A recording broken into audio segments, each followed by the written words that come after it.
మనల్ని ఇంకొంచెం అధికంలోకి తీసుకురాబోతున్నాడు. పరిశుద్ధ గ్రంథంలో మనం చూస్తే ఈ సంవత్సరం అసలు దేనికి సూచన అయింది? ఈ సంవత్సరంలో అన్నాడు కదా ఇక్కడ, ఈ సంవత్సరం దేనికి సూచన అయింది? కొన్ని సంగతులు మనం చూద్దామండి. హబక్కు గ్రంథం 3వ అధ్యాయం. హబక్కు ప్రవక్త ఏం చెప్తున్నాడు చూద్దాం. దేవుని వాక్యంలోకి వచ్చినట్లయితే పరిశుద్ధ గ్రంథంలో ఒకసారి చదవండి. హబక్కు గ్రంథం 3వ అధ్యాయం 12వ వచనం, 2వ వచనం. హబక్కు గ్రంథం 3వ అధ్యాయం 2వ వచనం. నేను భయపడుచున్నాను. యెహోవా, సంవత్సరములు జరుగుచుండగా నీ కార్యము నూతన పరచుము. సంవత్సరములు జరుగుచుండగా దాన్ని తెలియచేయము. కోపించుచునే వాత్సల్యమును జ్ఞాపకమునకు తెచ్చుకోను. కోపించుచునే దేవుడు వాత్సల్యం చూపించే దేవుడు. పరిశుద్ధ గ్రంథంలో చెప్పబడింది ఏంటంటే, సంవత్సరములు జరుగుచుండగా జరగాల్సింది ఏంటంటే దేవుని కార్యం నూతన పరచబడాలి. సంఘములో, వ్యక్తిగత జీవితాల్లో దేవుడు నూతనమైన కార్యాలు జరిగించాలి. కొత్తదనం అంటే కొత్త కార్యాలు, అద్భుతమైన కార్యాలు దేవుడు జరిగించగలగాలి. అందుకే ఇక్కడ ప్రార్థన చేస్తా ఉన్నప్పటికీ రానున్న సంవత్సరం మనకి ఏమై ఉండాలంటే, అంటే ఆల్రెడీ రానున్నా అంటున్నాను నేను, ఇంకా ఆల్రెడీ వచ్చేసాం. ఈ వచ్చినటువంటి 2025 సంవత్సరం దేవుని దయను బట్టి ఈ 2025 సంవత్సరంలో దేవుడు తన కార్యాన్ని మన పట్ల ఏం చేయాలండి? నూతన పరచాలి. కనుక ఒక సంవత్సరం ఏం చూపిస్తుందంటే తన కార్యాన్ని నూతన పరిచే విధానాన్ని చూపిస్తుంది.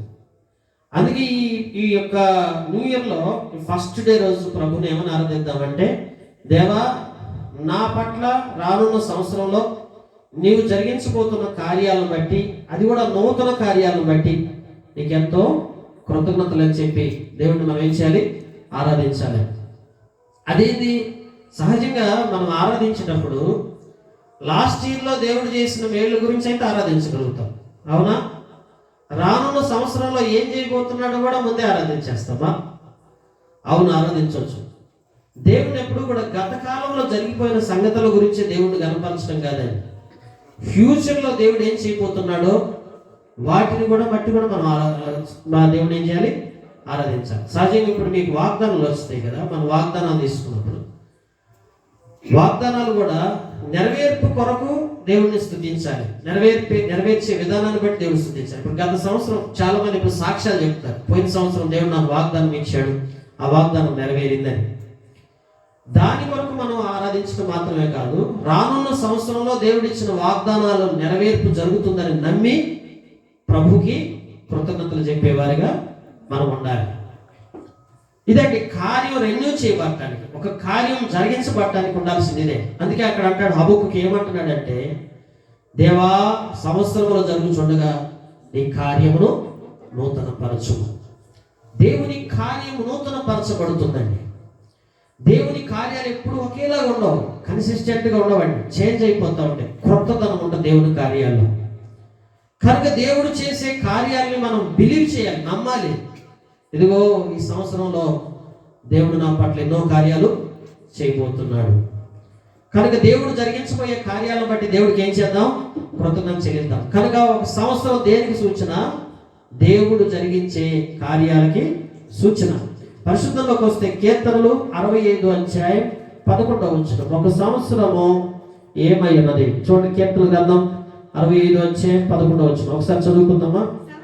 సంవత్సరమును నీ దయా కిరీటమును ధరింపజేస్తున్నావు, నీ జాడల సారము వెదజల్లుచున్నవి, అడవి బీడుల సారము చిలకరించుచున్నవి, కొండలు ఆనందమును నడికట్టుగా ధరించున్నవి, పచ్చిక పట్లు మందులను వస్త్రములే ధరించున్నవి, లోయలు సస్యములతో కప్పబడి ఉన్నవి, అన్నీయు సంతోషంతో చేయుచున్నవి, అన్నీయు గానము చేయుచున్నవి.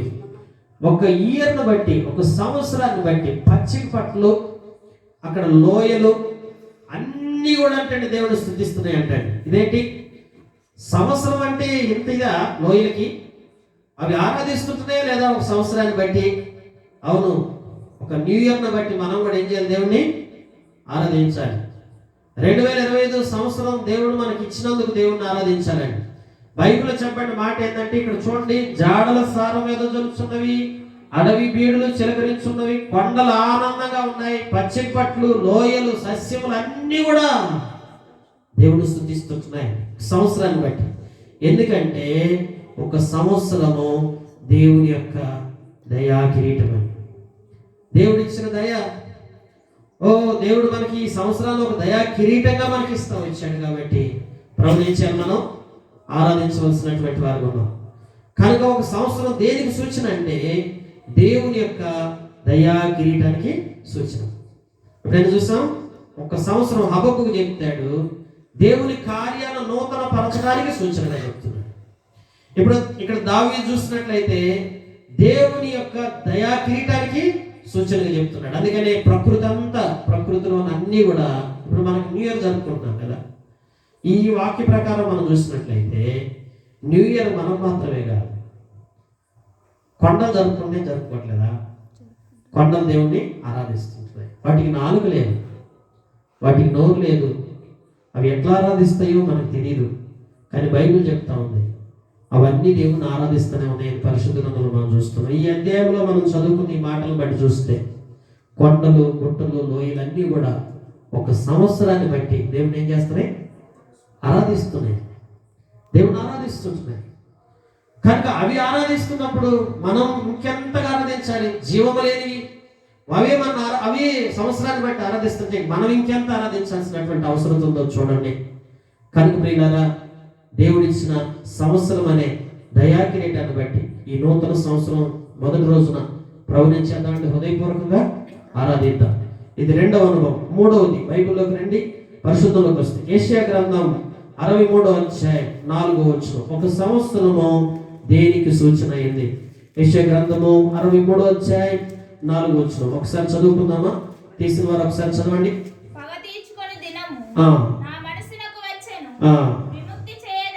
విముక్తి చేయదగిన సంవత్సరము వచ్చి ఉండెను, నేను చూసి ఆశ్చర్యపడితిని. సహాయం చేయవాడు ఒక్కడు లేడు, ఆదరించేవాడు ఎవడనూ లేకపోయాను. కావున నా బాహువు నాకు సహాయం చేసెను. చాలా దేవుని వాక్యంలోకి వచ్చినట్లయితే విముక్తి చేయదగిన సంవత్సరము వచ్చి ఉండెను, పగ తీర్చుకుని దినము నా మనసునకు వచ్చెను. ప్రియులారా, దేవుని వాక్యంలో మనం చూసినట్లయితే విముక్తి అంటే విడుదల. విడుదల అంటే ప్రియులారా, జీవితంలో మనకు వచ్చినటువంటి ప్రతి కష్టం నుంచి మనం రిలీవ్ చేయడానికి దేవుడు ఒక విముక్తి సమయాన్ని పెడుతూ వచ్చాడు. ఇశ్రాయేలు 400 ఏళ్ళు మగ్గిపోతే ఒకానొక సంవత్సరం వచ్చింది. దేవుడు ఇశ్రాయేలు ఏం చేశాడు? విడిపించాడు. మీరు యోనా కాలంలో అక్కడ ఉన్నటువంటి ప్రజల యొక్క స్థితిని మనం చూసినప్పుడు వారిని విడిపించాడు దేవుడు. దేవుడు వారిని నాశనం చేస్తానని చెప్పినప్పటికీ ఆయా సంవత్సరంలో వారిని నాశనం చేయలేదు. దేవుడు వారిని ఏం చేశాడు? విడిపించాడు, విముక్తి తెచ్చాడు. కానీ ఈ సంవత్సరం నీకు కూడా ఏదైనా విడిపించబోతున్నాడేమో నీకున్న స్థితిని. కొన్నిసార్లు మనకి ఆర్థికంగా కొన్ని అప్పులు, భారాలు, కొన్ని సమస్యలు, కొన్ని ఇబ్బందులు మన జీవితంలో ఉన్నప్పుడు వాటి నుంచి మనం విడిపించాలంటే దేవుడు ఒక నిర్దేశించబడిన సంవత్సరంలో ఆ కార్యాలు జరిగించుకుంటూ వస్తాడు. ఒక్కొక్క సంవత్సరం అనిపించింది ఈ సంవత్సరం మా భారాలన్నీ తిరిగిపోతాయి, ఈ సంవత్సరం మా కష్టాలన్నీ తిరిగిపోతాయి, ఈ సంవత్సరం మా సమస్యలన్నీ తిరిగిపోతాయి, ఈ సంవత్సరం మా పరిస్థితులన్నీ చక్కపరచబడిపోతున్నాయి. ఏంటి ఆ సంవత్సరం మళ్ళీ ఏం చూపిస్తుందంటే విముక్తిని. అంటే పోయిన సంవత్సరం నెరవేరలేదు కదా, ఈ సంవత్సరం జరుగుతుందని, ఈ సంవత్సరం దాని నుంచి మాకు విడుదల వస్తుందని. కనుక సంవత్సరం దేనికి సూచన అయిందంటే విడుదలకి సూచన అయిందండి. విడుదలకి సూచన. జాగ్రత్తగా వింటారా? కనుక ఒక సంవత్సరం ఒక కొత్త కార్యాన్ని జరగడానికి సూచన అయింది. ఒక సంవత్సరం ఒక దయా కిరీటానికి సూచన అయింది. ఒక సంవత్సరం ఒక విడుదలకి, విమోచనకి సూచన అయిందండి. అందును బట్టి సంవత్సరాన్ని బట్టి దేవుడు ఏం చేయాలి? ఆరాధించాల్సిందే. జాగ్రత్తగా వింటున్నారా? కనుక న్యూ ఇయర్ అంటే న్యూ ఇయర్ను బట్టి, కొత్త సంవత్సరాన్ని బట్టి దేవుడిని ఆరాధించేది ఏంటి అనుకోకూడదు. కొత్త సంవత్సరాన్ని బట్టి ఎందుకు ఆరాధించాలో బైబిల్లో చూస్తున్నామండి. ఒక క్రొత్త సంవత్సరంలో వ్యక్తి అడుగు పెట్టినప్పుడు కొత్త సంవత్సరాన్ని బట్టి దేవుడు ఎందుకు ఆరాధించాలంటే ఈ విషయాలను బట్టి ప్రభువుని ఏం చేయాలి? ఆరాధించాలి. ఈ సంవత్సరం నీ పట్ల ఏదైనా ఒక కార్యం చేయబోతున్నాడేమో, దాన్ని నమ్మి ఈ కొత్త సంవత్సరాన్ని బట్టి దేవుడిని ఆరాధించు.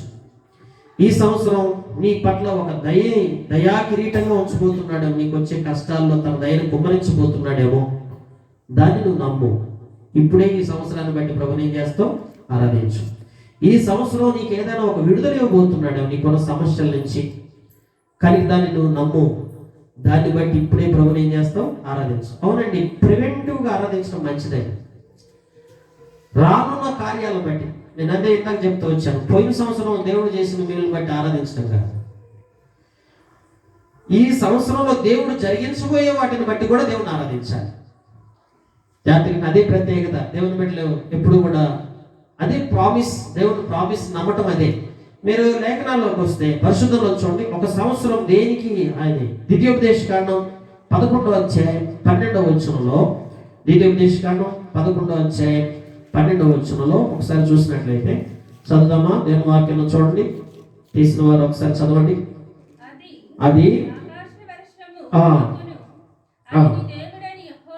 అది నీ దేవుడైన యెహోవా లక్ష్యపెట్టు దేశము, నీ దేవుడైన యెహోవా కన్నులు సంవత్సరాది మొదలుకొని సంవత్సర అంతము వరకు ఎల్లప్పుడూ దాని మీద ఉండును.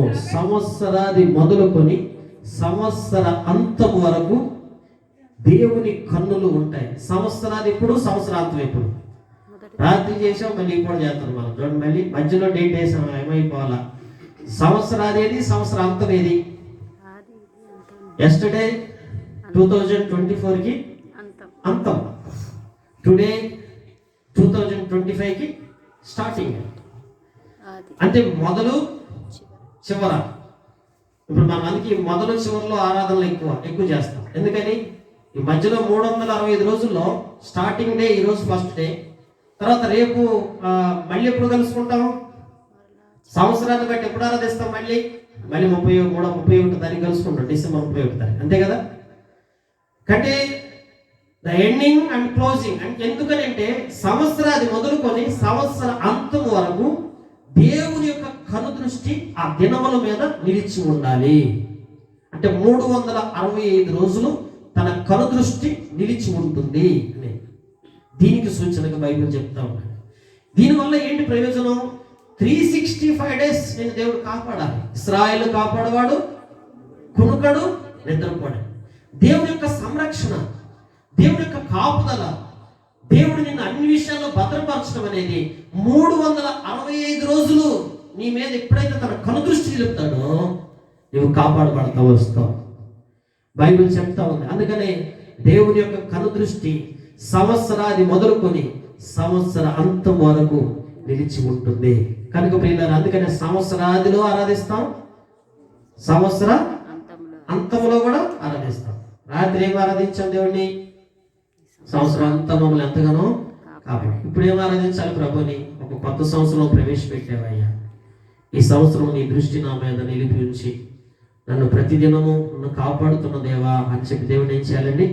ఆరాధించాలి. సహజంగా ఇప్పుడు మనకు వాగ్దానాలు ఇస్తారు కదా, వాగ్దానాల విషయం మనం చూసినప్పుడు చాలా మంది బైబిల్లో దీని గురించి ఇంకొక వాక్యం చదువుదాం, అది గొప్ప సందేశాన్ని ఇస్తుంది. 23వ అధ్యాయం ఇర్మియా గ్రంథం 29వ అధ్యాయం 5వదిగా చూడండి. ఇర్మియా గ్రంథం 29వ అధ్యాయం 11వ వచనంలోకి వస్తే, ఇర్మియా గ్రంథము 29వ అధ్యాయం 11వ వచనం ఒకసారి చదువు. ఉద్దేశించిన సంగతులను నేను ఎరుగుదును, రాబోవు కాలమందు నీకు నిరీక్షణ కలుగునట్లుగా సమాధానకరమైన ఉద్దేశములే గాని హానికరమైనవి కావు. ఇప్పుడు ఒక సంవత్సరం ఏం చూపిస్తుందంటే సమాధానకరమైన ఉద్దేశం దేవుని ఏమైనా కలిగి ఉన్నాడా, లేకపోతే ఒక సంవత్సరంలో హాని ఏమైనా జరగబోతుందా అనేది తెలుసుకోవడానికి కూడా ఒక సంవత్సరం సూచన అయింది. ఇప్పుడు మనం వాగ్దానాలు తీసుకున్న తర్వాత చక్క ఎంతో ఆసక్తి చూపిస్తాం, ఏమొస్తుందా అని ఆరాటపడతాం. వచ్చిన తర్వాత దాంట్లో రెండు ఉంటాయండి. ఒకటి హానికరమైన సంగతి అయి ఉండొచ్చు, లేదా సమాధానకరమైన సంగతి అయి ఉండొచ్చు. ఫర్ ఎగ్జాంపుల్, ఈ సంవత్సరం నీకు మెండైన ఆశీర్వాదాలు కుమ్మరిస్తున్న దేవుళ్ళు అన్నాడు, ఇక చూసుకో, ఆనందానికి నీకు అవధులేవు. ఒకవేళ దేవుడు ఏదైనా హానికరమైనటువంటి వాగ్దానం వచ్చింది అనుకోండి, ఏం చేస్తావు? చాలా దిగులు పడతావు. ఏందో ఎట్లాంటి వాగ్దానం వచ్చింది ఏందయ్యా అని నలుగురు అడుగుతావు. నాకు ఏం అర్థం కావట్లేదు, ఈ సంవత్సరం ఏదో నాకు జరగబోతుందేమని ఆలోచన వస్తుంది. ఒకటి గమనించండి, సమాధానకరమైన సంగతి అయినా హానికరమైనటువంటి సంగతి అయినా కానీ జరగాల్సింది ఏం తెలుసా? ఫర్ ఎగ్జాంపుల్, నీకు ఆశీర్వాదకరమైనటువంటి వాగ్దానమే వచ్చింది అనుకుందాం. రేపటి నుంచి ఆ వాగ్దానాన్ని పక్కన పెట్టేసేసి, ఈ సహజంగా వాగ్దానాల గురించి కూడా ప్రస్తావన కూడా ఇప్పుడే ఉంటుంది, ఈ 2-3 రోజులు ఉంటుంది. ఆ తర్వాత దాన్ని తీసుకెళ్ళి బైబిల్లో పెట్టేస్తాం. ఆ తర్వాత మనకు అసలు గుర్తు కూడా ఉండదు. మళ్ళీ ఇప్పుడు గుర్తు చేసుకుంటాం అనుకుంటున్నారు. డిసెంబర్ నెల నుంచి లాస్ట్లో వస్తుంది చూశారు, అప్పుడు తీస్తారు మళ్ళీ వాగ్దానాలన్నీ. ఈ వాగ్దానం అనేది, ప్రామిస్ అనేది డైలీ ప్రామిస్ ఉంటుంది. ఉదాహరణకి, ఈరోజు నువ్వు ఏదైనా పని చేయాలనుకున్నావు, ప్రార్థన చేసుకున్నావు, దేవుడిని అడిగావు, దేవా నువ్వు నాతో ఒకసారి మాట్లాడా, ఈ పని చేయాలనుకుంటున్నాను. నీకు సమయం లేదు, వాక్యం చదవలేదు, క్యాలెండర్లో ఒక వాక్యం చూసుకున్నావు, వెళ్ళిదా క్షేమం జరుగుతుందని దేవుడు ఆ క్యాలెండర్లో వాగ్దానం చూస్తాం. ఆ వాగ్దానాన్ని బట్టి నీకు ఎంతో సంతృప్తి వచ్చింది నీ మనసులో. వెంటనే ఏం చేస్తావంటే ఆ పని చేయడానికి పూనుకున్నావు. ఆ రోజుకి, ఆ సమయానికి, ఆ పనికి దేవుడికి ఇచ్చిన వాగ్దానం ఏంటి? అది ఆ రోజుకు సంబంధించినటువంటి వాగ్దానం. ప్రామిస్ అనేది there is a time limit. అంటే ప్రతి ప్రామిస్కి టైం లిమిట్ ఉంటుందా? టైం అన్లిమిటెడా?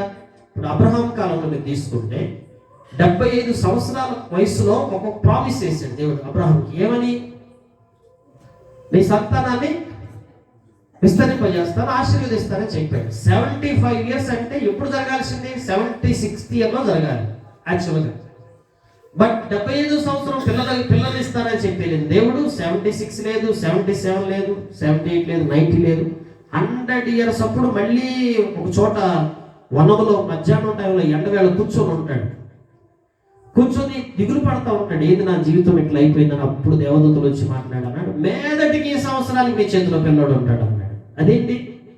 75 ఏళ్ళప్పుడు ఇచ్చిన వాగ్దానం 25 ఇయర్స్ తర్వాత వచ్చి దేవుడు ప్రత్యక్షమై సంవత్సరంలోపు నీకు మంచి బిడ్డనిస్తానని చెప్పాడండి. జాగ్రత్తగా వింటున్నారా? అంటే ఒక ప్రామిస్ యొక్క నెరవేర్పు, ఒక వాగ్దానం యొక్క నెరవేర్పు అండి, అది సంపూర్ణంగా నెరవేర్చబడాలంటే దానికి మీరు అందుకే గమనించండి, ఏదైనా ప్రామిస్ చేసినప్పుడు మీరు ఈ వాగ్దానం, మనకు ఒక వాగ్దానం ఇచ్చాడు కదా సంఘానికి కానీ మీకు కానీ, ఆ వాగ్దానానికి ముందు వెనక దేవుడు ఏదో ఒక ఆజ్ఞను జారీ చేసి ఉంటాడు. ఫర్ ఎగ్జాంపుల్, లాస్ట్ ఇయర్ మనకి చీకటిని మధ్యాహ్నం వెలుగుగా ఉంచుతాడు. దానికి ఏంటబ్బా ఈ అధ్యాయంలో దేవుడు ఏంటి మినిస్ట్రీ పట్ల ఈ వాగ్దానం ఇచ్చాడు ఏందని దాన్ని తరచుగా ధ్యానించి దాన్ని చదువుతూ ఉంటే దాంట్లో ఉన్నది ఏంటో తెలుసా? ఆశించిన దాన్ని ఎవరి నుంచి? ఆకలి వారికి ఆకలి తీర్చు, ఆశించిన వాడికి ఎప్పుడు లేదని అనమాకు, శ్రమలో ఇవ్వడం ఉంటే శ్రమలో ఉన్న వాళ్ళకి సహాయపడు. ఇవన్నీ ఉన్నాయి. ఫస్ట్ ఇవన్నీ ఉన్న తర్వాత అప్పుడు నీకు ఎట్లా ఉంటానంటే, మధ్యాహ్న కాలం మందు సూర్యుడు గారి నీ మీద ప్రకాశించినట్లుగా నువ్వు చీకట్లో ఉన్నా కానీ ఆ చీకట్లో నీ మీద వెలుగు ప్రకాశిస్తా. ఇవన్నీ చేస్తే జాగ్రత్త వింటున్నారా? కనుక మనం ప్రామిస్ తీసుకున్న తర్వాత, వాగ్దానం మనం తీసుకున్న తర్వాత, ఆ వాగ్దానానికి సంబంధించి నువ్వేం చేయాలో కూడా నువ్వు ఆలోచించి చేయాలి. అది చేసినప్పుడు వాగ్దానం యొక్క నెరవేర్పు జరుగుతుందండి. కనుక అబ్రహాం లాంటి వాళ్ళకి 25 సంవత్సరాల తర్వాత దేవుడు ప్రత్యక్షమై 1 సంవత్సరంలో ప్రామిస్ నెరవేర్చాడు. దేవుని బిడ్డలారా, కొన్ని వాగ్దానాలు యెహోషువతో దేవుడు ఒక వాగ్దానం చేశాడు. దిగులు పడమాకయ్యా, జడియకు భయపడకమన్నా, నేను నీకు తోడుగా ఉంటానని చెప్పాడు. అవును, యెహోషువ ట్రావెల్ చేసిన అన్నాడు, యెహోషువకు దేవుడు తోడుగానే ఉన్నాడండి. కనుక దేవుని బిడ్డలారా, కనుక ఒక ప్రామిస్ వెనక, ప్రామిస్కు ముందు ఏమి దేవుడు చేయమని చెప్తున్నాడు దాన్ని మనం అనుసరించాలి, దాన్ని మనం బిలీవ్ చేయాలి. అప్పుడు ప్రామిస్ నెరవేర్పు వస్తుంది. ఇక్కడ మీకు బాగా అర్థం కావడానికి చూద్దామండి. ఇక్కడ 2 చూసాం. ఇక్కడ సంవత్సరం దేనికి సూచన, చివరిగా దీన్ని ధ్యానిస్తున్నామండి. సంవత్సరం దేనికి సూచన అంటే సమాధానకరమైన సంగతి కన్నా సూచన ఉండాలి, లేకపోతే హానికరమైన సంగతికైనా సూచన ఉండాలి. ఒకవేళ దేవుడు నీకు ఈ సంవత్సరం హాని చేయబోతున్నాడు అనుకోండి, హాని చేయబోతున్నాడు, వాగ్దానం ద్వారా నీకు తెలియపరిచాడు, కొంచెం ఈ సంవత్సరంలో నీకు కొన్ని కష్టాలు, ఇరుగురు, ఇబ్బందులు రాబోతున్నాయని ముందే చెప్పేశాడు దేవుడు. అయితే నువ్వు దాని గురించి చాలా దిగులు పడతావు కదా ముందు నుంచే. దేవా ఇదేంటయ్యా ఇట్లాంటి వాగ్దానం ఇచ్చావు, నాకు కష్టంగా అనిపిస్తుందని నువ్వు బాధపడతావు కదా. అట్లాంటి సమయాల్లో నువ్వు నిండు మనసుతో మళ్ళీ ప్రార్థన చేస్తే హానికరము అని చెప్పబడిన సంవత్సరానికి సరిపడిచ్చిన వాగ్దానం కూడా నీ ప్రార్థనా జీవితాన్ని బట్టి, నీ వ్యక్తిగత జీవితాన్ని బట్టి హాని నీ మీదకి రాకుండా తప్పించబడతా వస్తుంది. అదే సమాధానకరమైన సంగతి అని దేవుడు చెప్పినది కూడా నువ్వు సరైన విధానంలో దేవుడిని సేవించలేకపోతే అది జరగకపోవచ్చు. మీరు మనం కాదండి, మార్చి నెలలో తెలుగు సంవత్సరాదని వస్తుంది అన్ని జనులకి. ఏప్రిల్లోనో మార్చి నెలలో ఉగాది ఏదో పండుగ చేస్తారు. ఆ ఫెస్టివల్లో వాళ్ళు ఏం చేస్తారు తెలుసా, ఒక వ్యక్తి పేరు మీద అసలు లైఫ్ ఎలా ఉండబోతుందని చూసుకుంటారు. చూసినప్పుడు వాళ్ళు ఏం చేస్తారంటే ఆదాయం 16, ఖర్చేమో 4 అని వచ్చింది ఒక్కొక్కటి. వాళ్ళు చూడండి ఈ సంవత్సరం మాకు భలే కలిసి వచ్చింది. ఒక్కొక్కడి పేరు మీద ఏమొచ్చిందంటే ఆదాయం 4, ఖర్చు 16 వచ్చింది. ఈ రోజు ఏడుతాను కొంచెం ముందే. అంటే ఏమవుతుంది, ఈవెన్ ఒక అన్యజనుడు కూడా ఒక సంవత్సరాన్ని దేనికి సూచనగా చూస్తున్నాడు, అది సమాధానకరమైన సంగత లేకపోతే హానికరమైన సంగత, ఈ సంవత్సరం నీ జీవితం ఎట్లుండబోతుంది అని తెలుసుకోవడానికి ఒక సంవత్సరం అనేది సూచన. అర్థమైంది? అర్థం కాలేదా? ఈ సంవత్సరంలో నీకేం జరగబోతుందో తెలుసుకోవడానికి ఒక సూచన సంవత్సరమే. అందుకే దేవుడు మనకి ప్రామిస్లు, వాగ్దానాలు ఇవన్నీ దీనికి. కనుక ఈ రకం మొత్తానికి సరిపడా ఒక ప్రామిస్ ఇవ్వచ్చు. డే వైజ్ ప్రామిసెస్ ఉంటాయి, మంత్లీ ప్రామిసెస్ ఉంటాయి. ఎప్పటికప్పుడే దేవుడు నీకు వాగ్దానాలు ఇస్తాడు. కనుక ఈ ఇయర్ మొత్తం మీద ఒక ప్రామిస్ తీసుకుని ఆ ప్రామిస్ నెరవేరిద్దని తీసుకొచ్చి బైబిల్లో పెట్టేస్తే నెరవేరదు. దానికి అనుగుణంగా నువ్వు నడుచుకోవాలి. ఆ వాగ్దానానికి ఇంటర్లింక్గా ఏం ఆజ్ఞలు చెప్పాడో నీకు అవి నడుచుకోవాలి. అందుకే లాస్ట్ ఇయర్ మేము సంవత్సరం అంతా ప్రార్థన చేస్తూ వచ్చాం. మినిస్ట్రీ పట్ల ఉద్దేశం ఉన్నాయి. జూలై నెల వరకు ఏం చేయలేకపోయాం. ఆగస్టు 15వ తారీఖు దేవుడు దాన్ని బయలుపరుస్తూ వచ్చాడు. జూలైలో అనుకుంటాను బయలుపరిచిన తర్వాత ఆగస్టు 15th నుంచి ఇప్పటివరకు డిసెంబర్ 15th 6 months అండి. మన దగ్గర ఏమీ లేకపోయినా పేదలకు తీసుకెళ్ళి సహాయం చేయడానికి ప్రారంభించాం. ఆ వాగ్దానము ఆ మంచి పని చేయడానికి మనల్ని ఏం చేసింది, ముందుకు తీసుకెళ్ళిందండి. ఆ వాగ్దానమే మూలం. ఆ వాగ్దానం కానీ స్టడీ చేయకుండా అర్థం చేసుకోకపోతే పేదలకు సహాయం చేసే పని మనం మొదలుపెట్టేవాళ్ళం కాదు. ఆ తర్వాత చాలా ఆశ్చర్యకరమైన రీతిలో దేవుడు అలా చేస్తూ వచ్చాం. చేసిన దానికి తగినట్టుగా సంఘం పట్ల తన వెలుగుని ఎప్పుడు ప్రకాశింపజేస్తానే దేవుడు వస్తూ వచ్చాడు. ఎన్నో చీకటి అలుముకున్న సమయాల్లో కూడా దేవుడు మధ్యాహ్నపు వెలుగు వలె మన మీద ప్రకాశిస్తూ వచ్చాడు. కానీ ఈరోజు నీ జీవితంలో కూడా దేవుడు ఇచ్చిన వాగ్దానం నెరవేరాలంటే ఎప్పుడు నెరవేరుతుందంటే దానికి తగినట్లుగా నువ్వు కూడా కొన్ని విషయాలు నడుచుకోవాలి. దానికి ఇంటర్లింక్గా ఏమున్నాయో మీరు ఏం చేస్తారంటే వాగ్దానం తీసుకుని ఇంటికి వెళ్ళిన తర్వాత ఇదే మొత్తం స్టడీ చేయండి. ఆ సందర్భం ఏంటి, దేవుడు అక్కడ ఏం చేయాలనుకుంటున్నాడు, ఏం జరిగించాడు, ఆ భక్తులకి మనకి ఇచ్చిన వాగ్దానం కాదు కదా, అదే సందర్భాల్లో మోషేకి ఇచ్చిన వాగ్దానమో యెహోషువకి ఇచ్చిందో దావీదుకి ఇచ్చిందో నీకు ఇచ్చుంటాడు. దావీదు ఏ కాలంలో ఆ వాగ్దానం పొందాడు, ఆ వాగ్దానానికి సంబంధించి దావీదు ఏం చేశాడు, ఎలా చేస్తే అది జరుగుతుంది అనేది నువ్వు పూర్తిగా కూర్చొని ధ్యానించి దాని ప్రకారం నువ్వు నడుచుకోవడానికి దేవుడి దగ్గర నువ్వు నిబంధన చేసుకొని ఎప్పుడైతే నువ్వు జీవిస్తావో సంవత్సరం అంతా దేవుడు తన వాగ్దానాలు నెరవేర్పులోకి తీసుకురావడానికి ప్రయత్నం చేస్తాడు. వాగ్దానం చేసిన వాడు నమ్మదగిన దేవుడు. కనుక వాగ్దానం చేసిన నమ్మదగిన దేవుడు నీతో ఉన్నాడు కనుక నువ్వు ధైర్యపడాల్సిందే లేదా. దేవుడు తప్పకుండా నీ పట్ల ప్రామిస్ నెరవేరుస్తాడు. అయితే సంవత్సరం అనేది ఈ 5 విషయాలకి సూచన అయిందండి. ఏం చెప్పండి, అందును బట్టి నూతన సంవత్సరం రోజున ప్రభుని ఏం చేద్దాం? మనం ఆత్మతో సత్యముతో హృదయపూర్వకంగా ప్రభుని ఆరాధిద్దాం. వేటికి సూచన సంవత్సరం అనేది? మొదటి సూచన, సంవత్సరం అనేది దేవుడు తన కార్యాలను నూతనపరచడానికి సూచన. సంవత్సరం అనేది తన దయను మన మీద కుమ్మరించడానికి సూచన. సంవత్సరం అనేది దేనికి సూచన? విడుదలకి, విముక్తికి సూచన. నీ జీవితంలో దేవుడు ఏదో వీటి నుంచి నేను విడిపించాలనుకుంటున్నాడు, అది సంవత్సరంలో విడిపించబోతున్నాడు. అందుని బట్టి దేవుడు ఏం చేద్దాం? అనయ్య ఇంకా విడిపించలేదుగా, ఏమో జూన్లోనో జూలైలో జరిగిద్దా, ఆగస్టులో జరిగిద్దా కార్యం అంటే నీకెందుకు? ఎప్పుడో ఒకప్పుడైతే దాన్ని చేస్తాడు. ఒక సంవత్సరం అనేది విడుదలకు సూచన కనుక జరగబోయే విడుదల కార్యాలు ఏవైతే ఉన్నాయో వాటిని బట్టి ప్రభుని ఏం చేయాలి? మనం ముందుగానే ఫస్ట్ డే రోజే ఆరాధించే వరకు దేవుడు కృతజ్ఞతలు చెప్పామనుకో, అది ఇయర్ ప్రారంభం కాగానే మొట్టమొదటి రోజే నేను ఈ సంవత్సరం ఇది విడుదల చేద్దాం అనుకున్నాను, ప్రారంభంలోనే నా కృతజ్ఞతలు చెప్పాడు నా ప్రియకుమారుడని, దేవుడు ఇంకా ఆనందంతో అది ఎప్పుడో 5-6 నెలలకు జరగాల్సింది ఇప్పుడే జరిగించడం ప్రారంభిస్తాడు. కనుక దేవుడికి కృతజ్ఞత కలిగిన మనసు కలిగిన వారమై ఉండటం వలన దేవుడు తన నెరవేర్పు అనేది ప్రతిదీ కూడా జరిగించుకుంటూ వస్తాడు. కనుక విడుదలకి సూచన. సంవత్సరాది మొదలుకొని సంవత్సర అంతము వరకు, the starting day and ending day, between these 2 days, అంటే ఈ 2 రోజుల మధ్యలో ఉన్న 363 రోజులు దేవుడు తన కనుదృష్టి మన మీద నిలిపి తన కాపుదలకు మనకు సూచన. దేవుని కాపుదల. చాలా మంది లాస్ట్ ఇయర్ ఉన్నటువంటి వాళ్ళు లేదు, ప్రభు అని ఏం చేశాడు? పెంచుకున్నాడు. బైబిల్లో ఒక చక్కటి మాట రాయబడింది, సజీవులే కదా నిన్ను స్తుతించదు. 2026 ఎంతమంది చూస్తారంటే? సజీవులుగా ఉంచితే చూస్తాం, ఒకవేళ సజీవులుగా లేకపోతే 2026 చూసే అవకాశం. కనుక దేవుని బిడ్డలారా గమనించండి, తన యొక్క కాపుదలను బట్టి దేవుని ఏం చేద్దాం?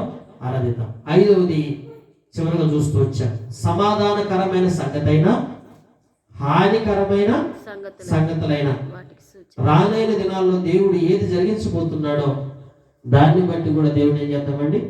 స్తుతించి ఆరాధిద్దాం. ఇప్పుడు నీకు ఏదైనా ఒకవేళ హానికరమైన సంగతి ఏదైనా ప్రామిస్ లో నీకు కనిపిస్తే పర్లేదు, ప్రభుని స్తుతించు, ప్రభుని కనపరచు. నీకున్న హానికరమైన స్థితి నుంచి దేవుడు నిన్ను కాపాడతాడు. ఒకవేళ సమాధానకరమైన స్థితి ఉంటే, కొంతమంది ఇప్పుడు ప్రభు మంచి వాగ్దానం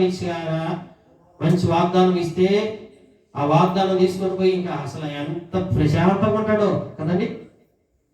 ఏం బాధలేదు నాకైతే ఈ సంవత్సరం అసలు చెప్పి ప్రశాంతంగా దాన్ని తీసుకెళ్ళి అక్కడ పెట్టేసి నిద్రపోవటమా? అట్లా కాదు.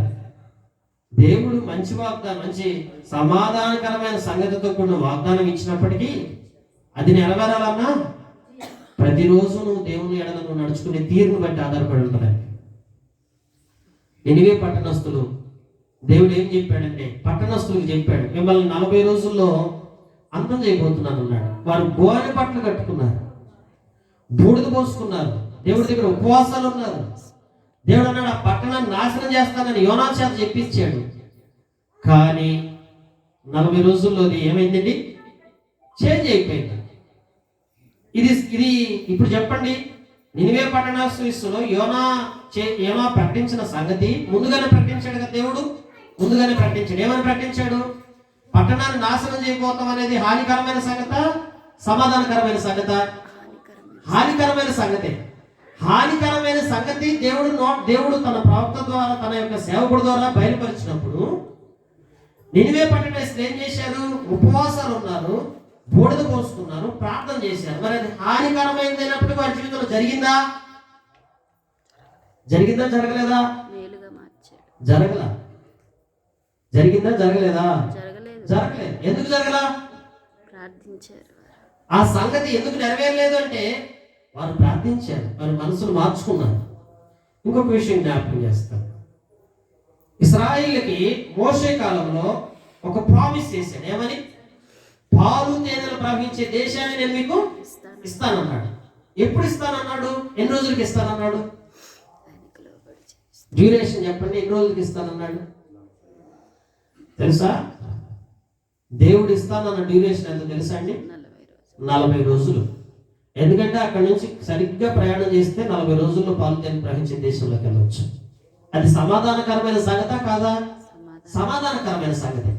కానీ సమాధానకరమైన సంగతి అయినప్పటికీ వారు ఏం చేశారంటే వారి సణుగులు, వారి గొణుగులు, వారు ఎప్పుడు దేవుని మీద సరైన విధానంలో మనసు కలిగి నడుచుకోకుండా దేవుడిని సనగటం, గొణగటం, దేవుడు ఎంత ఆహారం పెట్టినా, ఎన్ని నీళ్ళు ఇచ్చినా, ఎంత సమృద్ధినిచ్చినా, ఎంత సంతృప్తి పరిచినా వాళ్ళ లోపల నుంచి ఒక రకమైనటువంటి అసహనం మొదలవుతాం. దేవుడు చూసి ఏం చేశాడంటే 40 రోజులు అంటే ఆ సంవత్సరంలో జరగాల్సిన ప్రామిస్ అది.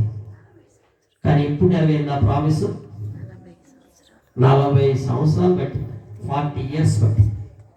ఏమైంది? ఆ ప్రామిస్ కాస్త ఎక్స్టెండ్ అయిపోయింది, హానికరమైంది. సమాధానకరమైంది అయినప్పటికీ అది నెరవేరటానికి క్షణాలు పట్టిందండి. అందుకని మనం ఇదేదో కార్డు తీసుకొని చక్కగా వెళ్ళిపోయి బైబిల్లో పెట్టేసుకొని దేవుడు నా గురించి మంచిగా చేశాడు, ఇంకేం బాధ లేదని చెప్పి రేపు నుంచి నీ ఇష్టం వచ్చినట్టు ఉంటే ఏమీ జరగదు. ఏదైనా జరగాలన్నా, ఏదైనా చేయాలన్నా నువ్వు నడుచుకునే తీరు, నీ ప్రవర్తన విధానం, నీ ప్రవర్తన సరళను బట్టి ఉంటుంది. కానీ కేవలం ఒక వాగ్దానం ఇవ్వగానే అది నెరవేరిపోతుందని మనం తలంచకూడదు. అది హానికరమైన సంగతి అయినా, సమాధానకరమైన సంగతి అయినా, అది మంచి అయినా లేకపోతే చెడైనా, ఏదైనా సరే దాని కొరకు మనం కనిపెట్టాలి, ఎదురు చూడాలి. దేవుని సన్నిధిలో ఎప్పుడైతే అనుభవం కనుక బిలీవ్ చేయి, దేవుని నమ్ము.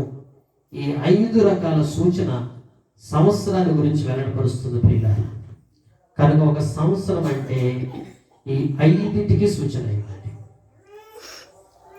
కనుక ప్రభుని ఏం చేద్దాం? సంవత్సరాన్ని బట్టి దేవుని ఆరాధిద్దాం. ఏ సంవత్సరాన్ని బట్టి? 2025 సంవత్సరాన్ని బట్టి నేను నిన్ను ఆరాధిస్తున్నానయ్యా. ఎందుకంటే ఈ సంవత్సరం ఈ దయ నా మీద కుమరించబోతున్నావు. ఈ సంవత్సరం నీ యొక్క కార్యాలు నా జీవితంలో జరిగించబోతున్నావు అయ్యా. ఈ సంవత్సరం నాకు కొన్ని విషయాల్లో విడుదల ఇవ్వబోతున్నావు అయ్యా.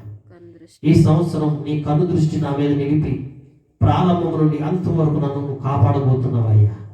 ఈ సంవత్సరం అవి సమాధానకరమైన సంగతులే కానీ, హానికరమైన సంగతులే కానీ, నువ్వు నా జీవితంలో నెరవేర్చబోతున్న ప్రతి దాన్ని బట్టి నేను నీకు ఆత్మతో, సత్యముతో, హృదయపూర్వకంగా కృతజ్ఞతలు తెలియజేస్తున్నానయ్యా అని చెప్పి సంవత్సర ప్రారంభంలోనే ఈ మొదటి రోజే ప్రభుని ఏం చేద్దాము? నిండు మనసుతో, ఆత్మతో, సత్యంతో ప్రభు సన్నిధానంలో ప్రభునించేద్దామండి, ఆరాధిద్దాం ప్రియులారా. ఇట్టి ఆరాధన సంవత్సరాన్ని బట్టి జరగాలి. అందుకే మనకి మారువేలు పరిచర్యకి ఇచ్చినటువంటి, మినిస్ట్రీకి ఇచ్చినటువంటి వాగ్దానం ఏంటి? నీవు జీవించు సంవత్సరములు అధికములగును. కనుక సంవత్సరములు అధికమవటం అంటే సంవత్సరంలో జరగాల్సినవి. కనుక ఒక సంవత్సరంలో అధికమవటం అంటే ఆ సంవత్సరంలో ఇవన్నీ జరిగినప్పుడు ఆ ఆయుష్ ఏం అవుతుందండి? ఎక్స్టెండ్ చేయబడతా వస్తుంది. హిజ్కియా ఆయుష్ 15 సంవత్సరాలు దేవుడు ఏం చేశాడు? పెంచాడు. ఎందుకంటే అధికము చేశాడు. అట్లాగే మన జీవితంలో కూడా మనం జీవించే సంవత్సరాలు అధికం చేస్తానంటున్నాడు దేవుడు పిల్లలు.